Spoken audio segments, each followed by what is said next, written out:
bem-vindo a mais um BMC Talks, o nosso programa aqui semanal aqui na BMC News, para a gente conhecer um pouco mais do empreendedorismo no Brasil, investimentos, grandes profissionais, gestores, empresários, né, que realmente transformam esse nosso país.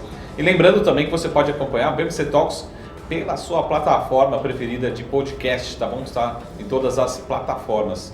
E como sempre a gente está selecionando, né, muita gente pedindo nomes indicados aqui. E hoje a gente vai trazer alguém realmente que está transformando muito esse país, algo muito especial aqui para a gente. Hoje o bate-papo vai ser muito especial, com um grande empreendedor, talvez um dos maiores empreendedores aqui do Brasil nesses últimos anos, que tem revolucionado muito, principalmente no mercado financeiro, né? Então, vamos ver se a gente já está aqui com o Marcelo Maisonave, para a gente começar um bate-papo com ele, né?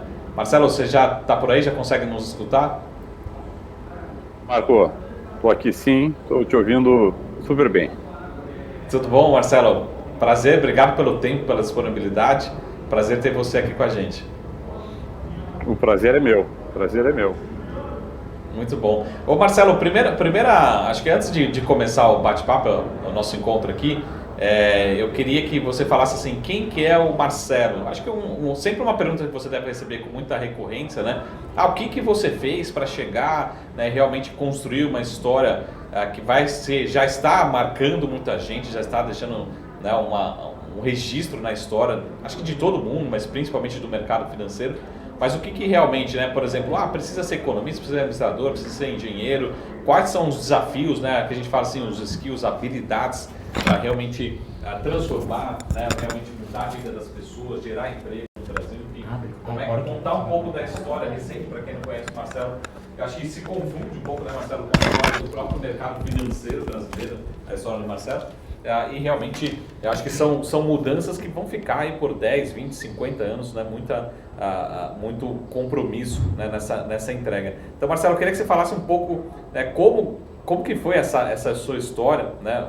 Para quem não conhece, né, o Marcelo Maisonave, como você construiu essa história, principalmente acho que nos últimos 10 anos para cá, mais recentemente, para quem realmente tem, né, essa veia empreendedora, enfim, o que fazer, como fazer, quais são os desafios e as oportunidades aqui no nosso Brasil.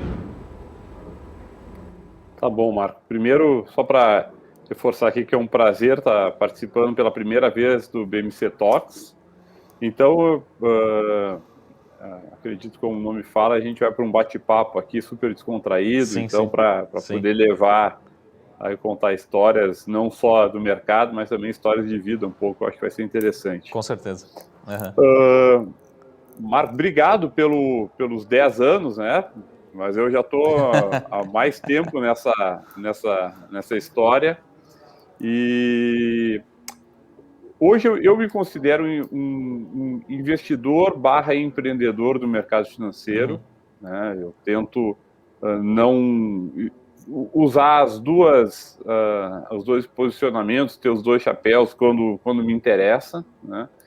Então, hoje eu sou investidor em várias empresas, algumas delas eu cofundei, mas eu não tenho nenhum papel executivo em nenhuma delas, Marco. Eu tenho participações relevantes em algumas empresas e o meu objetivo é participar desses negócios de forma estratégia e poder estar sentando em vários assentos, várias cadeiras e participar do mercado de forma mais abrangente, não só de um único segmento.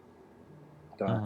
Mas, puxando um pouco para o lado pessoal, para dividir com o nosso público aqui a minha história, eu acho que o mais relevante é a minha participação na XP, como fundador da XP, que foram 14 anos de dedicação da minha vida.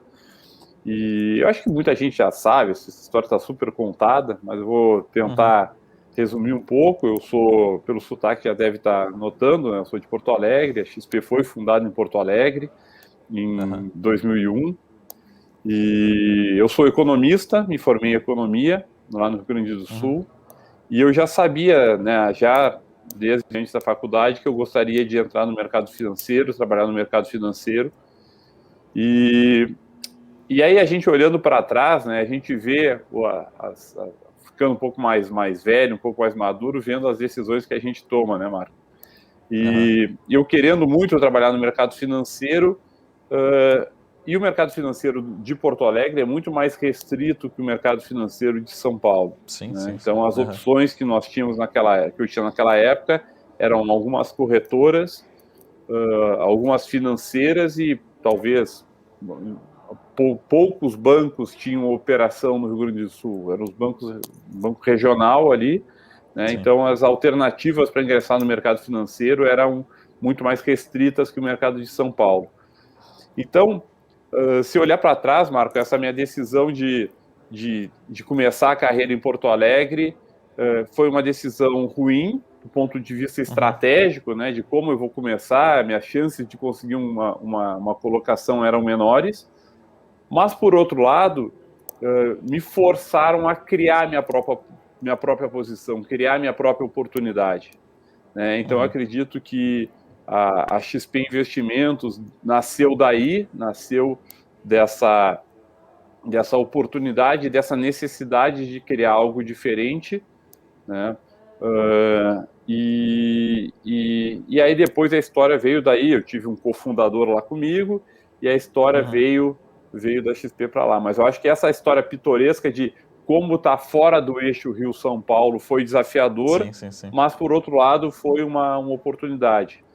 Eu me lembro que lá de Porto Alegre, nos anos 2000, os grandes bancos aí que chamavam a atenção era Pactual na época, que não era nem BTG na época, era Pactual, o Banco Garantia, que na época recém acho que tinha sido vendido para o Credit Suisse. Então eram as grandes marcas do mercado financeiro e eram inatingíveis para nós lá de Porto Alegre. Né? Então a gente teve que criar nosso caminho desde lá. Tá? E aí a história veio de lá, veio criando a XP Investimentos, que foi uma história de sucesso, mas teve uma construção super trabalhosa, muita gente esteve envolvido nesse negócio. E depois da XP, eu fui morar fora, voltei para o Brasil e cofundei aí uma série de negócios, como a corretora Warren, né, hoje é uma plataforma de investimentos. Sou sócio da Startse, né, uma plataforma educacional. Sou sócio da Vortex, uma corretora, uma empresa de serviços fiduciários, uma empresa de meio de pagamento, Fitbank, uma plataforma de negociação de recebíveis, a Monkey Exchange, Conta Simples, uma empresa de pagamentos focada em empresas digitais. Ou seja, se a gente for falar tudo aqui, Marco, a gente vai ter tempo para falar, mas vai demorar tempo para entrar em detalhe de cada uma. Mas a minha história foi essa, né? Foi uma história de ter a oportunidade de ter vivido a experiência da XP, mas depois, esses meus últimos anos são dedicados a criar negócios, e hoje eu tenho a possibilidade de decidir o que eu quero fazer e onde eu quero fazer, com as pessoas que eu quero fazer, e isso é muito bom também. Então, é um pouco da minha história aí, em poucas palavras. Ô Marcelo, aproveitando como você falou de Porto Alegre, né, a gente está aqui no começo de julho, eu não sei... as pessoas podem estar escutando esse vídeo depois, né, gravado, enfim, podcast, mas começo de julho aqui tá muito frio, né? A gente está não sei como é que está em Porto Alegre, aí deve estar muito próximo, né, talvez do zero, né, nas madrugadas. Mas falando de Porto Alegre, por exemplo, eu queria entender como é que foi o desafio, né, como você falou, de estar em Porto Alegre. Será que esse desafio também trouxe essa força adicional para realmente fazer negócio? Porque quando a gente está aqui em São Paulo, no eixo Rio-São Paulo, a gente tem mais facilidades, mas também a gente tem, de certa forma, outros competidores, enfim. Como é que foi essa história realmente de começar um negócio hoje, que é um negócio muito representativo no mercado financeiro, mas fora do eixo Rio-São Paulo, né? Então, ou seja, foi mais difícil, mas ao mesmo tempo foi mais desafiante, realmente foi talvez um dos fatores que trouxe, né, essa energia adicional realmente para fazer algo diferente, transformacional, fora do eixo, principalmente, acho que Porto Alegre, quando a gente, como você falou, né, Porto Alegre, a gente tem muito setor financeiro regional, enfim, cooperativas, bancos regionais, estatais, mas não necessariamente um mercado financeiro que se destaca, né, fica muito concentrado principalmente em São Paulo, né. Mas para quem está querendo empreender, né, qual que é o desafio de não estar, né, em São Paulo principalmente ou no Rio em São Paulo, né? Marco, a gente pode, o mundo mudou bastante, né? Acho que a história mudou bastante. Naquela época foi, como eu falei, foi um desafio, mas também foi uma oportunidade. Mas hoje Porto Alegre está super relevante nesse mercado, em grande parte pelo impacto que a XP criou em Porto Alegre. Hoje nós temos aí grandes empresas de agentes autônomos que foram formadas lá em Porto Alegre ou na região sul, pelo impacto local que a XP criou, e hoje essas empresas de agentes autônomos são enormes, são fortíssimas e nasceram de lá. Mas também nós temos aí outros bancos regionais, como o Agibank, que nasceu em Porto Alegre, que também tem um super destaque.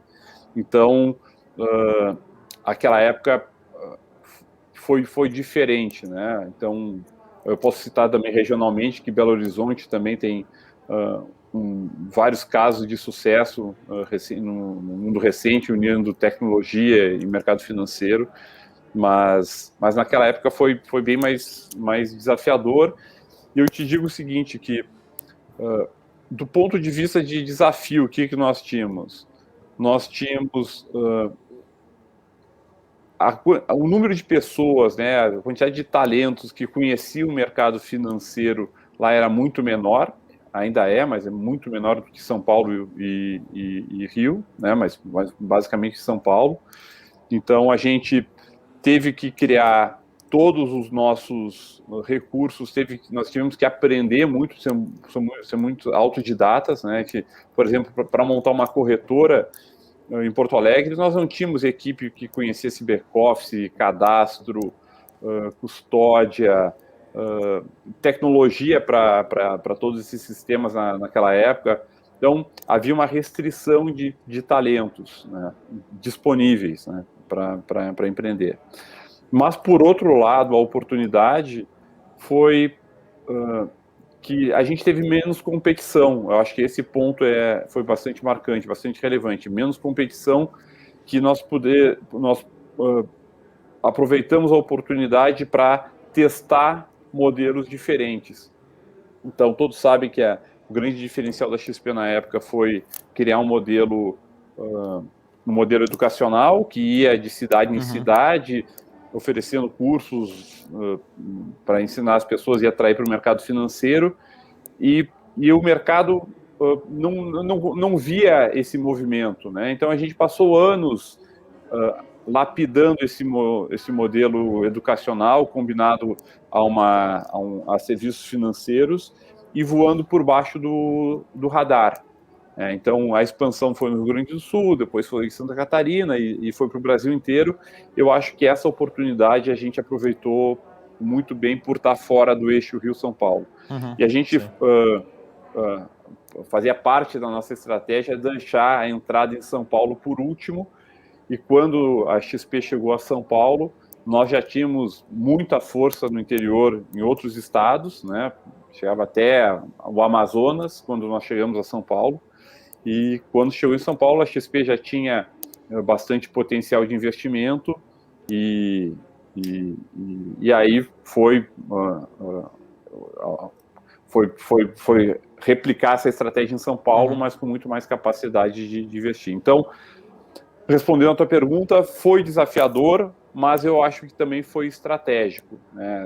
Toda essa questão de esse fato de nós sermos autodidatas, a gente teve que criar um nosso próprio modelo de negócios. A gente pôde criar uma empresa sem vícios ou sem, não acho que a palavra não é vício, sem paradigmas, né? Então, por exemplo, apostar, a Bolsa de Valores na época tinha 60 mil investidores, imagina isso, né?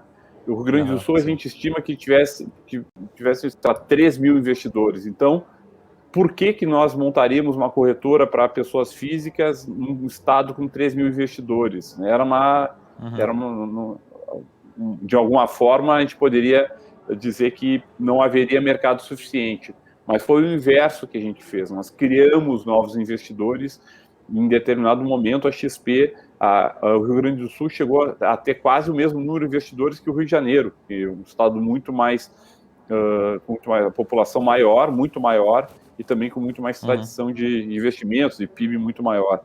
Então, eu acho que nascendo lá foi uma oportunidade para desenvolver esse modelo e replicar nos outros estados.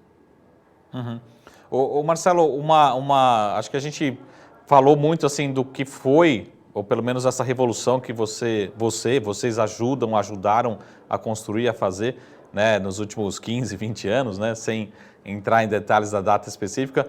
Mas o que você acha que será, né, o próximo passo, a próxima revolução? Né? Eu acho que a gente tem vários pontos aqui que a gente pode atacar.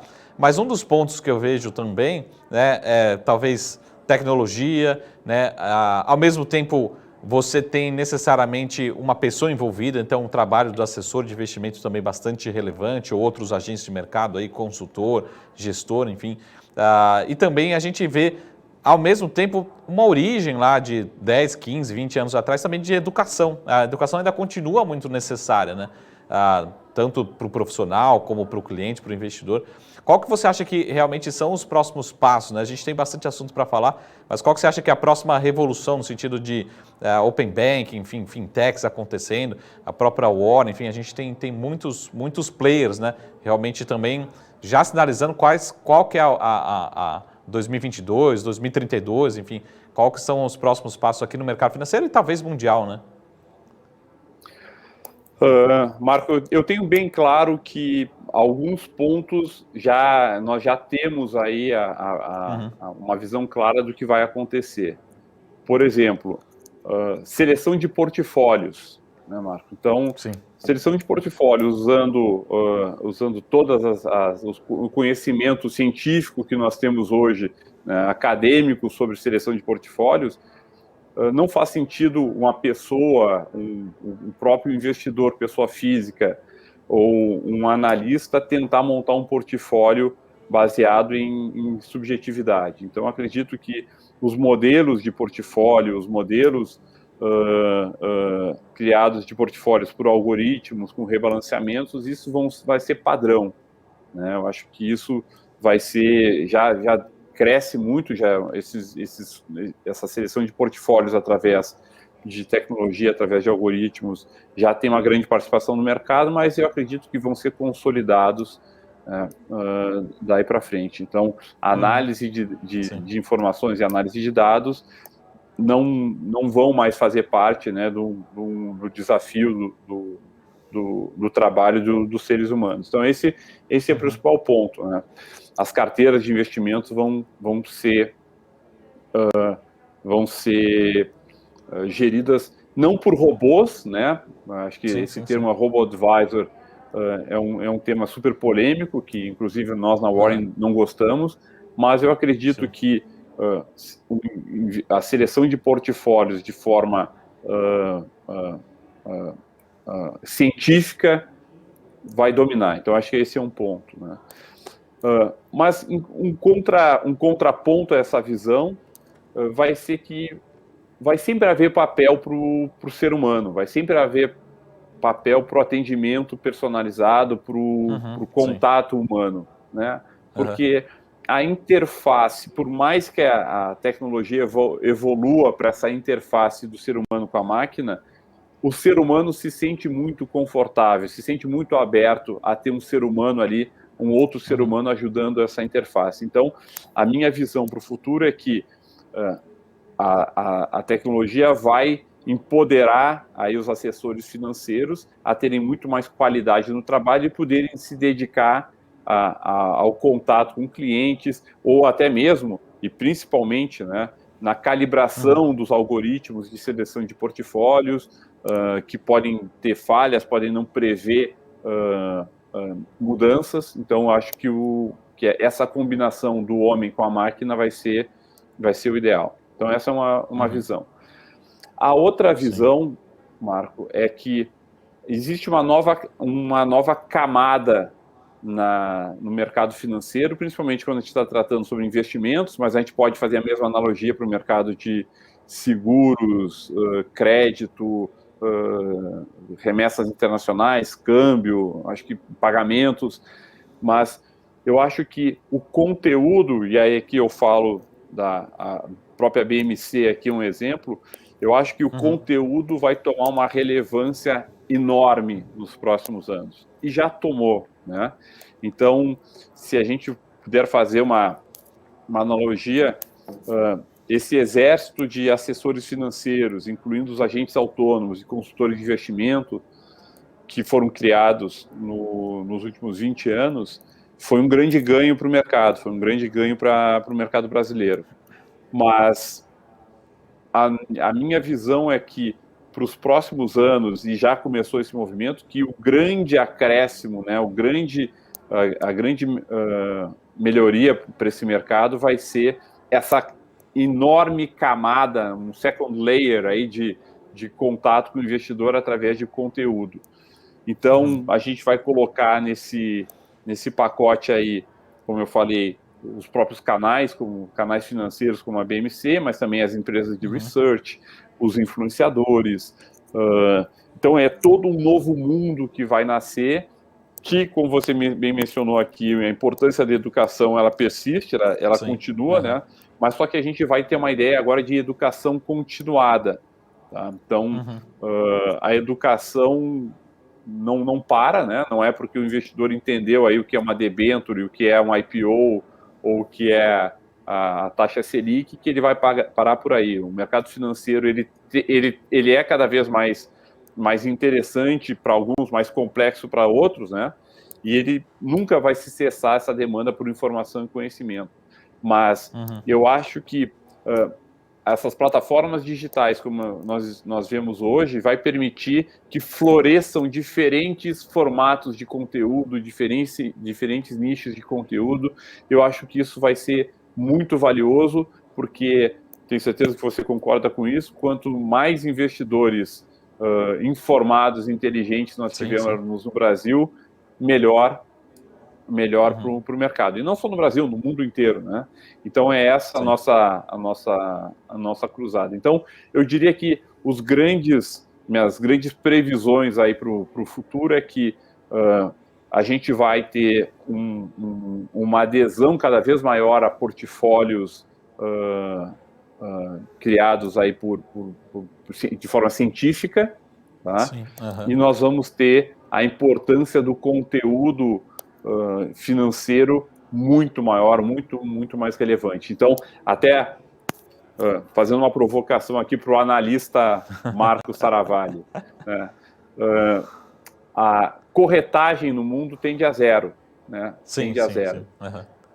Corretagem de bolsa tende a zero, os spreads vão diminuindo, e o que está acontecendo agora, Marco, é existe novo pool de receitas, que são os pools dos serviços financeiros, através de educação, de cursos, de palestras, de treinamentos, de assinaturas. Então, existe um novo bolsão aí, de novo pool de receitas, de serviços, né, que os investidores vão passar a se interessar. Então, o mercado financeiro vai deixar de buscar corretagem, porque corretagem vai ser um serviço de graça, né?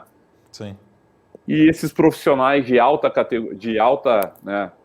conhecimento vão migrar para outros serviços, educação, suporte a clientes, informações, trading ideas, análises, como você mesmo, pessoal, a BMC tem aqui seus projetos aqui, e você também tem um projeto desses. Então essa é a minha visão, não sei se você concorda. Não, eu acho que assim, que é um movimento saudável, né, o Marcelo, porque eu vou te dar um exemplo paralelo que talvez não tenha nada a ver, mas, por exemplo, hoje talvez, quando a gente fala, pô, vou bater uma foto, né, aqui já entregando a idade, né, mas quando a gente batia foto há 20 anos atrás, fala assim, pô, tem um custo essa foto, né, eu preciso comprar um filme, preciso comprar uma máquina, né, então cada foto tinha um preço, eu tinha que revelar. Hoje você tem milhões de fotos diariamente sendo batidas, tiradas, enfim, transmitidas, e o custo, teoricamente, é zero, né? O custo marginal é zero. Então, eu acho que você tendendo ao custo marginal zero, tendendo a esse custo de operação cada vez menor, você também estimula mais pessoas a investir, mais pessoas a negociar, né? Mais pessoas em todo esse universo, que talvez seria até um desestímulo, né? Atrás, você fala, pô, preciso fazer uma operação e ela vai me custar, uma operação de bolsa me custar R$50 para comprar, R$50 para vender. Pô, só de você falar, pô, então quer dizer que eu tenho aqui R$1.000, R$50 é um pouco caro, né? Então, a hora que você acha que tende a ter um custo marginal zero, né? Você traz muita gente, é o que eu chamo assim de bancarização, trazer muita gente para o mercado financeiro que está fora, ou que poderia estar no mercado, que não tem chance. Então, acho que esse movimento de 3 milhões, caminhando para 4 milhões de pessoas na Bolsa, eu acho que é um processo contínuo e tem vários fatores, não é só educação, não é só corretagem mais barata, enfim, acho que é uma soma de fatores, mas realmente acho que são mudanças positivas, né? É que não é porque as pessoas agora têm acesso ao trading na palma da mão e a corretagem é zero que a pessoa deveria operar na bolsa, não é? É um risco a pessoa fazer isso. Né? Então, fazer isso sem informação, sem acompanhamento. Não, por outro lado, assim, que nem você falou, por exemplo, tem casas de análise que funciona como se fosse uma assinatura, né? Mas você pode receber lá seu relatório, a sua recomendação, a sua cobertura, como uma revista, né, como um conhecimento, e passar 1, 2, 3, 6 meses sem operar R$1, né? Então você está assinando, você gera uma receita recorrente para um banco, uma corretora, uma casa de análise, né? Mas ao mesmo tempo não necessariamente você está estimulando o trade, uma negociação mais dinâmica, mas eu acho que a gente está numa evolução positiva, né, para o Brasil, mercado financeiro, mercado de capitais como um todo. Tem, acho que um outro ponto também, que acho que é um pouco mais macroeconomista, que são as próprias companhias também, né?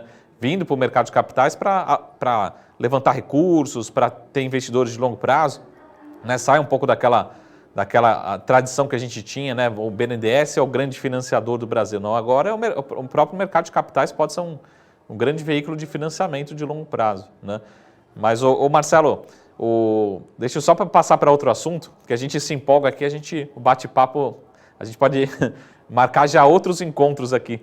Mas vamos lá. Falando de um outro case também que passa um pouco pela sua história, outros cases eu digo não necessariamente o case, mas a história, a gente tem muitas histórias de fintechs, unicórnios, investimentos. A gente teve recentemente essa semana o C6 Bank sendo comprado uma parte por um banco americano, você teve o movimento no Nubank. E esses bancos, de certa forma, eles são ainda pouco conhecidos à população brasileira, a gente conhece por estar no mercado financeiro, mas pouco conhecido, mas alguns já estão sendo avaliados talvez maiores mesmo do que um Santander ou algo muito próximo do que um Santander, banco tradicional. Como é que você vê esse movimento, né, desses bancos, dessas fintechs, né, realmente revolucionando? Será que daqui para frente, até eu brinco assim, será que daqui para frente a gente vai ter 100 bancos, opções, né, começar a realmente distribuir, ter competição, ou será que é um movimento de curto prazo, depois eles vão ser incorporados pelos grandes bancos, grandes bancos também têm as suas fintechs, os bancos digitais. Quais são os próximos passos mais do mercado financeiro, né, aqui no Brasil? Será que a gente tem esse estímulo realmente, daqui para frente vão ser cada vez mais estimulados com esse mundo das fintechs? Marco, você vai lembrar aí quando nós entramos no mercado, quantas corretoras tinham na Bolsa, Marco? Nossa, eu lembro que era quase 100, né? Pelo menos quando eu entrei. Não, era tipo umas 140 corretoras. Em Porto Alegre devia ter umas 10 corretoras. Tá? Exato. Então... eu lembro disso, Marcelo. Desculpa interromper, mas eu lembro disso que o pessoal lembra dos números, né? Tal, corretora 35, corretora 127, corretora 200, pelos números, né? Então, os números tinha muita corretora. A gente operava pela corretora InvestShop, que era 228, né? Então, para um número. Agora a XP, depois que a gente recebeu o nosso número, a XP era 3, ainda é 3, né? Uhum. Mas, então, o que vai acontecer, Marco, é o seguinte, então a gente tinha uma série de alternativas para os investidores, falando especificamente no mercado de corretagem, depois a gente fala sobre bancos, né? E ao longo dos anos veio havendo uma concentração, ao ponto agora que a gente vê aí essas duas grandes marcas aí brigando no mercado de investimentos no Brasil. Mas os últimos movimentos aqui, a gente mostram que vai começar a nascer um novo florescimento no mercado financeiro, com novas marcas surgindo, né? São empresas de agentes autônomos que estão se tornando corretoras, são empresas como a Warren, como a Vitrio, vindo para o mercado também com outra proposta. Então, a gente passou por um momento de...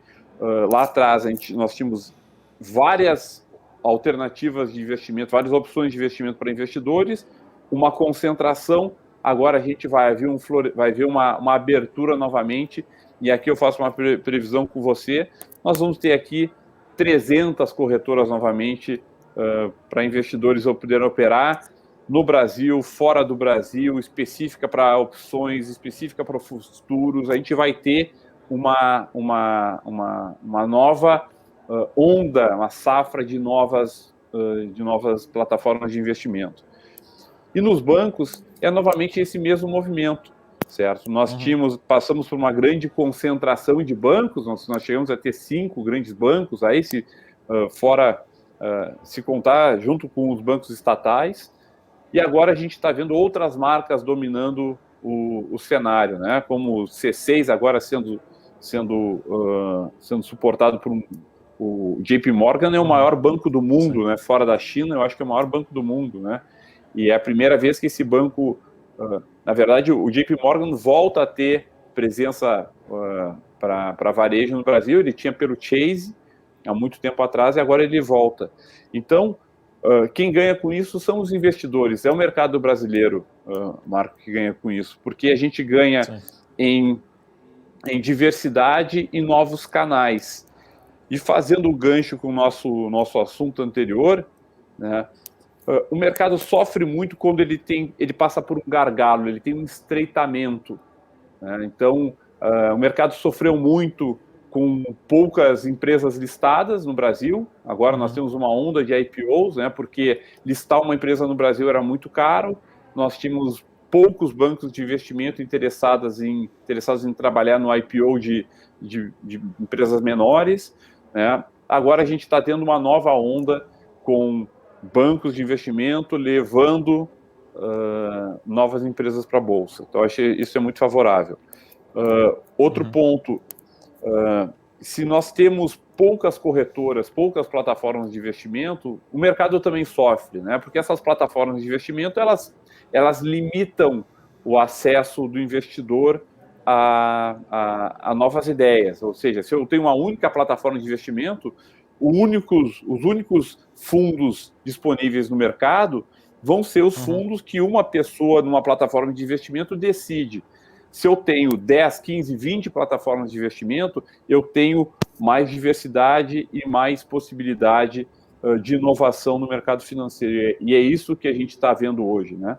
Então, de novo, esse crescimento dessas novas marcas, seja em bancos, em empresas de meio de pagamento, empresas de adquirência, empresas de investimento, empresas de crédito, é uma vitória, né? Um acréscimo muito grande para o mercado brasileiro e para o usuário, tanto o usuário de crédito, o usuário de investimentos.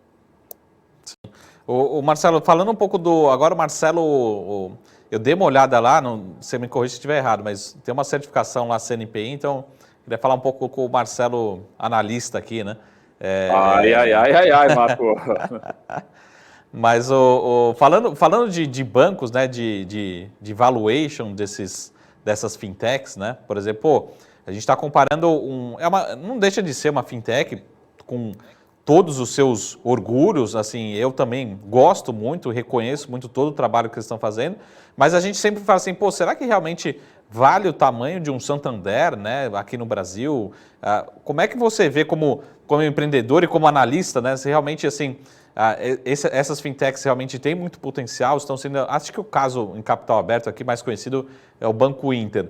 Mas falando especificamente do Nubank, do C6, como é que você está vendo a avaliação desses ativos, né? Realmente tem muito apetite, tem potencial mesmo esses bancos, né, para crescer, continuar dobrando de tamanho, crescendo muito. Como é que você está vendo essa avaliação mesmo, né, de fato, de todos esses ativos aí sendo negociados, transacionados, né? Marco, a nossa avaliação é sempre prejudicada pela falta de informação que essas empresas oferecem, né? Então, Sim. avaliar um C6, um Nubank, em breve com a IPO a gente vai ter mais informações, mas o que eu diria é que a gente tem que olhar muito mais o filme do que a foto, né? Para onde vai um Nubank, para onde vai um C6, para onde vão essas fintechs, né? O espaço que eles vão dominar. Eu acho que essa é a análise que o investidor, quando faz um cheque e avalia a empresa nesses valores, é isso que ele está vendo, né? Então, um caso emblemático é o Nubank, aí, caminhando para um IPO. Qual foi a última rodada deles? Foi a $30, não foi? Eu não lembro o número exato, mas acho que passou da casa das centenas de reais aqui, né, de valor de mercado. Eu acho que é $30. Então, o investidor está apostando que o Nubank vai conseguir continuar executando essa estratégia de crescer, e o Nubank ele nasce desde o nascimento, tem uma proposta de valor diferente dos demais bancos, né? Ele nasce muito mais ligado no usuário, tentando oferecer um serviço muito melhor. Ele tem um desafio, né, de continuar surpreendendo a sua base de clientes do jeito que surpreendia no início, com um super atendimento, com um produto inovador, um produto diferenciado. Ele vai ter que continuar surpreendendo.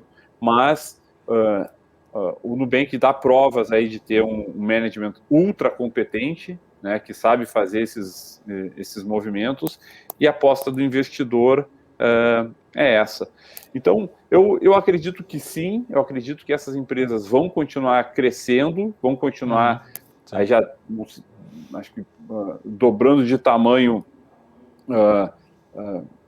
cada vez fica mais difícil, né, para um Nubank, mas eu acredito que ele não precisa agora dobrar de tamanho, ele precisa dobrar de oferta para outros investidores, entrando no mercado de investimentos, entrando no mercado de mais crédito e fazendo isso do jeito que o Nubank vem fazendo. Então, acho que é uma oportunidade.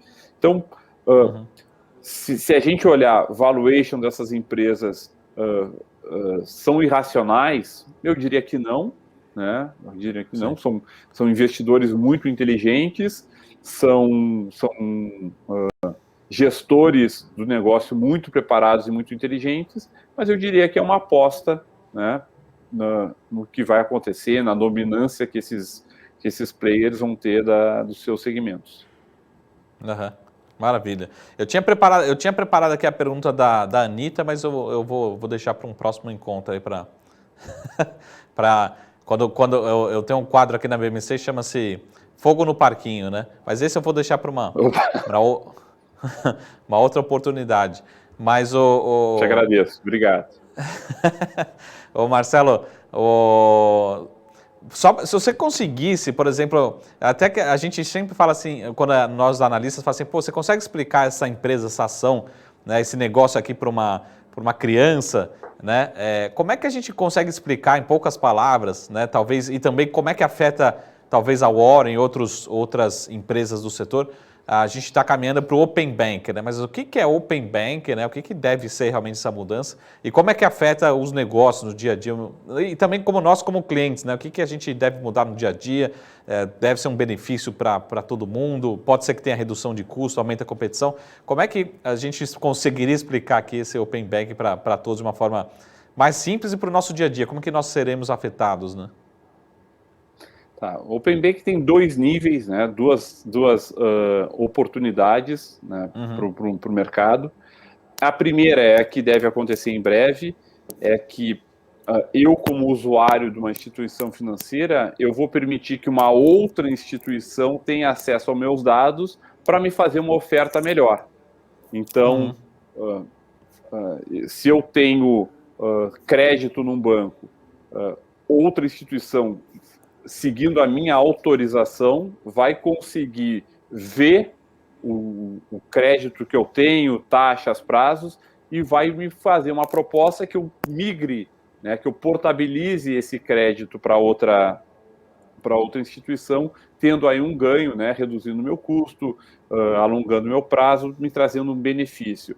Também pelo lado de pagamentos e investimentos, uma outra instituição pode ver o meu histórico de gastos e me fazer sugestões, me fazer uma proposta, me oferecer um crédito, me oferecer um investimento, me oferecer uma operação estruturada, dado operação estruturada, eu digo um crédito lastreado com ativos, com uma taxa mais baixa.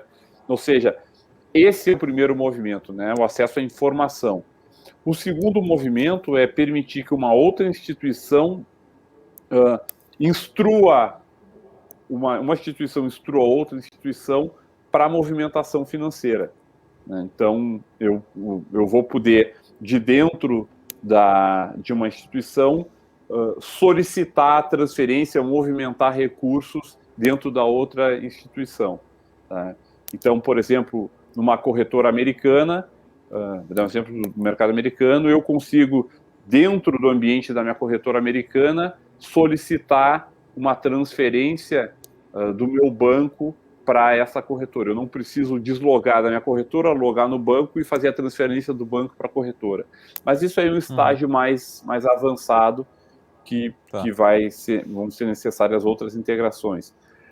Mas um grande benefício, um exemplo, aí se você quer um exemplo para crianças entenderem, veja aí a adoção do Pix, né? Sim, como mudou a vida das pessoas, como a adesão ao Pix está voando, está crescendo, e os números mostram que já foram reduzidas as transações de cartão de débito, já foram migradas partes do movimento de TED e DOC para o Pix.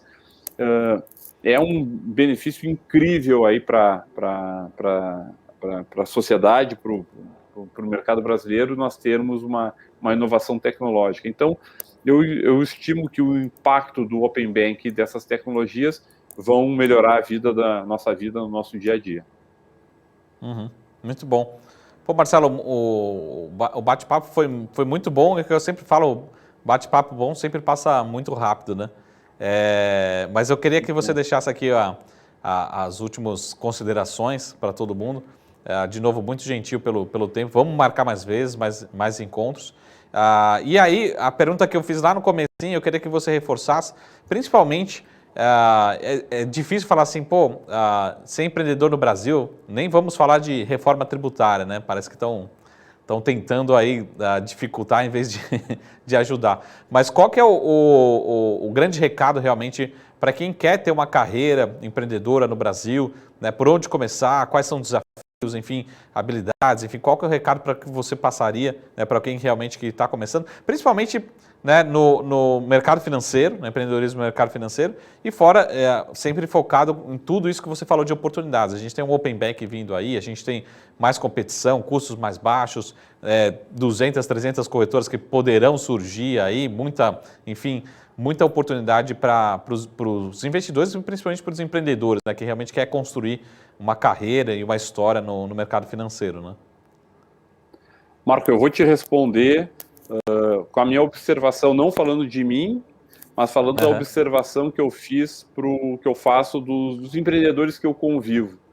Tá? Todos eles são movidos por muita paixão pelo que fazem, né? Não são movidos pelo dinheiro, pela remuneração ou pelo ganho que eles podem ter ao empreender, ao criar essa empresa. Eles trabalham realmente para resolver um problema, para resolver uma dor que eles vivem, que eles vivenciaram, que eles veem as pessoas tendo, e se dedicam de forma muito forte para resolver esse problema. Então eu diria que a pessoa que for empreender para ficar rico, né, ela vai ter mais dificuldade, porque essa riqueza vai demorar para acontecer. Vai demorar muito para acontecer, porque empreender não é fácil, empreender demora, empreender tem 1000 obstáculos. Os que conseguem ter sucesso em pouco tempo são os casos, mas né, são as exceções. As histórias de empreendedorismo são anos, décadas de trabalho.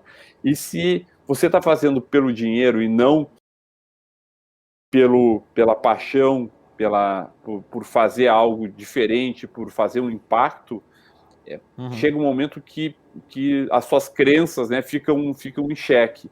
Então, o que eu digo é, quem quer empreender, vai empreender em alguma coisa que conecte, que as pessoas, esse empreendedor se engaje com a causa, né? Hoje em dia é o propósito, né? Mas realmente tem que haver uma conexão muito mais forte. Então, esse é o ponto. Se você empreendedor estiver batalhando, mas estiver batalhando de verdade por uma causa que acredite, por uma melhora no mercado, por um melhor serviço, pelos seus clientes, por transformar, esse é o caminho, né? Esse é o caminho que eu recomendo, que eu vi, né? Que eu vivenciei e que eu vejo outros empreendedores vivenciando também. Muito bom. Marcelo, obrigado pelo tempo, pela disponibilidade. Depois a gente vai deixar nas nossas redes sociais também, eu acho que também os livros aí, as recomendações de leitura, né? Tanto as que você recomenda, mas também as que vocês participaram, escreveram. Eu acho que também é importante a gente acompanhar toda essa trajetória como uma belíssima inspiração para a gente aqui, sempre acordar com essa esperança, né? Com essa vontade, com essa saúde realmente, essa energia, né? Todos os dias para transformar o país. Acho que a gente tem muita oportunidade aqui para quem realmente quer fazer bons negócios, gerar empregos, enfim, transformar as futuras gerações, que vocês têm feito muito com muita alegria e com muito exemplo aqui para todos. Obrigado novamente, Marcelo. Valeu, Marco. Obrigado pela oportunidade. Boa noite a todos. Boa noite. Até a próxima. É isso aí, pessoal. Esse aqui foi um BMC Talks muito especial. Vocês acabaram de ver o Marcelo Maisonave, que é um dos maiores empreendedores aqui do Brasil, com a história que a gente viu, uma transformação aqui do mercado financeiro, né? A história dele se confunde muito com o mercado financeiro, né? Grande parte do que a gente tem hoje deve-se a ele. Também tinha outro time de empreendedores, mas com certeza ele é um dos grandes nomes aqui do empreendedorismo e principalmente focado, né? E que tem feito muito pelo mercado financeiro, mercado de capitais no Brasil, tá? Lembrando, pessoal, que nosso BMC Talks toda quinta-feira aqui, mandem sugestões de nomes, né, de entrevistados para a gente trazer aqui toda quinta-feira às 18 horas. E você também pode acompanhar pela sua plataforma preferida de podcast, tá?